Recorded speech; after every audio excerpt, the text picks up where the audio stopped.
Ini adalah merupakan kata-kata orang-orang yang tidak berfikir dan kata-kata orang yang tidak tahu bagaimana nak menguruskan masanya dengan perkara yang bermanfaat.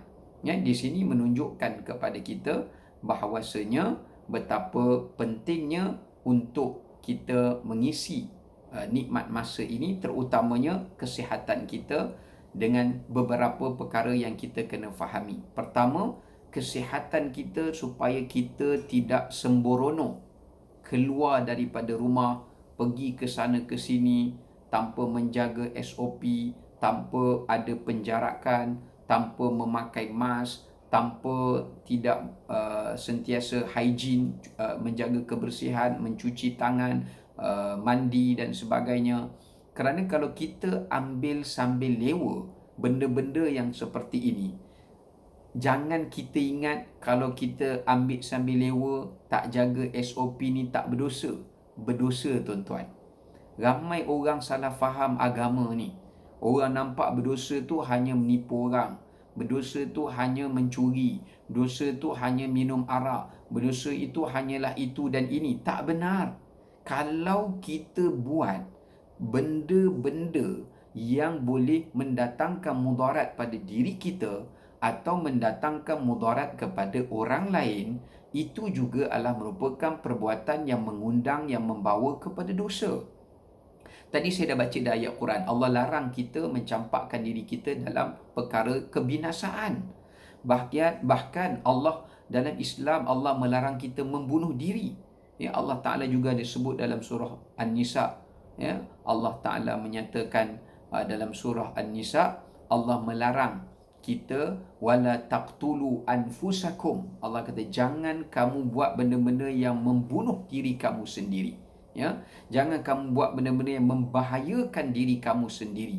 Islam tak benarkan. Sebab itu Islam haramkan membunuh diri. Islam mengharamkan kita melakukan benda yang boleh memudarat pada diri. Bahkan dalam Islam, dalam hadis Nabi SAW, Nabi menyatakan bahawasanya, Nabi kata janganlah kamu menghulurkan senjata kepada saudara muslim kamu yang lain.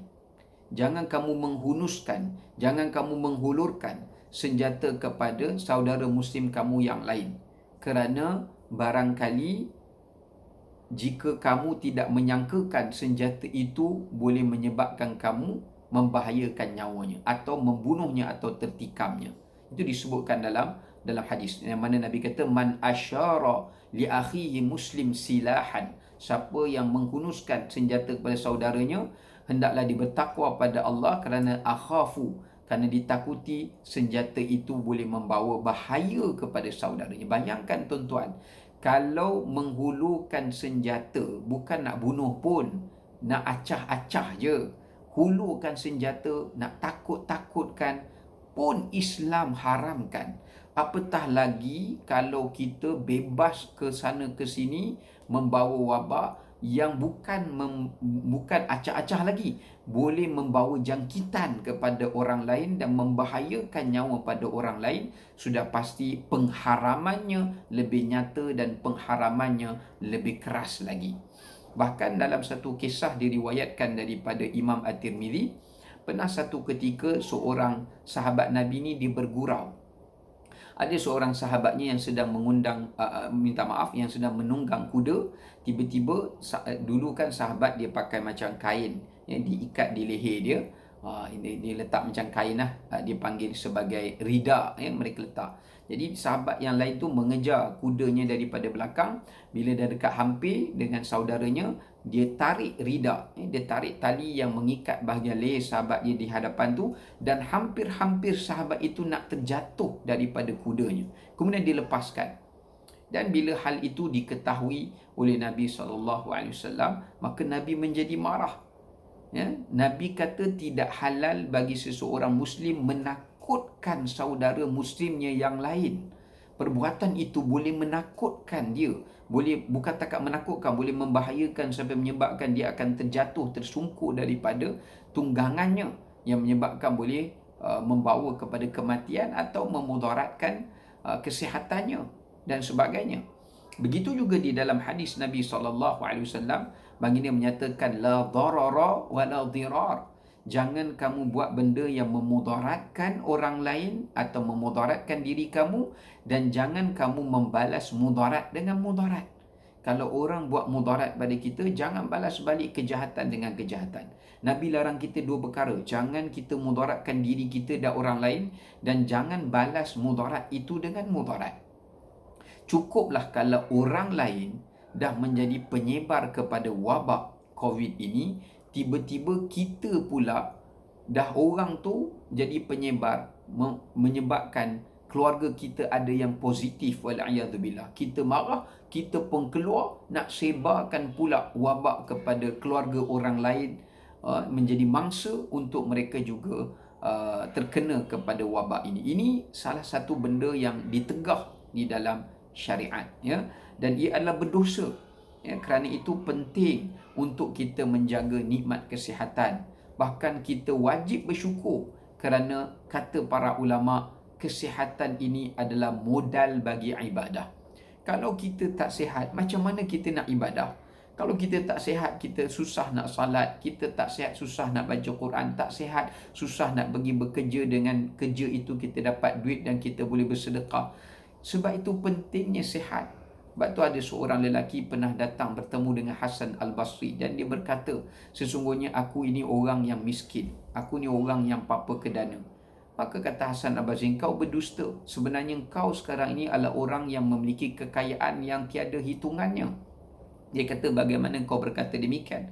Kerana dia kata, apakah kau sanggup kedua matamu itu engkau tukarkan dengan beberapa dinar?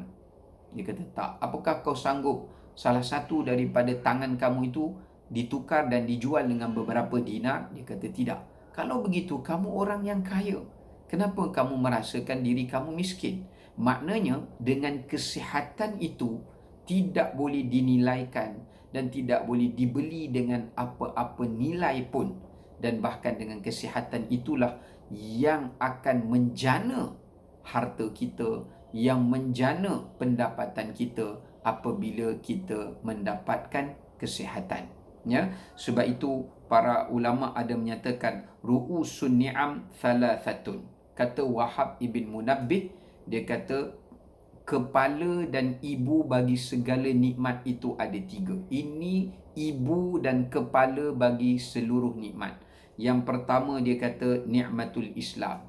Allah bagi kita hidayah, kita dapat agama Islam. Ini nikmat yang paling besar. Kepala dan ibu bagi nikmat yang pertama sekali adalah iman dan Islam. Ini Allah bagi kat kita, alhamdulillah. Ya, tak guna kalau kita hidup tapi tak beriman pada Allah dan tak menganut agama Islam, rugi kita kat dunia dan di akhirat. Tetapi yang kedua yang merupakan ibu kepada segala nikmat adalah nikmat keafiatan. Yakni nikmat kesihatan, nikmat keafiatan. Bila Allah bagi kita sihat, Allah bagi kita afiat. Maknanya apa beza sihat dan afiat? Sihat ni terselamat daripada sebarang penyakit. Afiat ni terselamat daripada sebarang musibah dan takdir-takdir yang buruk. Allah pelihara kita daripada takdir yang buruk. Allah pelihara kita daripada musibah yang buruk. Ini juga nikmat. Jadi sihat dan afiat ini jugalah penghulu bagi seluruh nikmat. Dan yang ketiga kata para ulama, iaitu nikmatul ghina, iaitu nikmat kekayaan jiwa. Ini adalah ibu bagi sekalian nikmat. Kalau manusia kaya harta tapi jiwanya miskin, perangainya buruk, arrogant, sombong, bakhil, angkuh, kedekut, dendam, hasad, tak guna kekayaan itu, ya. Kerana kekayaan itu akhirnya tidak akan kekal di sampingnya. Barangkali akan ada orang yang merampas kekayaan daripadanya kerana sifat-sifatnya yang terkeji. Tapi kalau orang tu kaya tapi akhlaknya baik, ya, akhlaknya terpuji, orang akan lebih mengenang kekayaan akhlaknya berbanding kekayaan hartanya. Ya, sebab tu bila orang tu mati, kaya dia macam mana pun, orang takkan sebut dah kekayaan harta yang dia tinggalkan.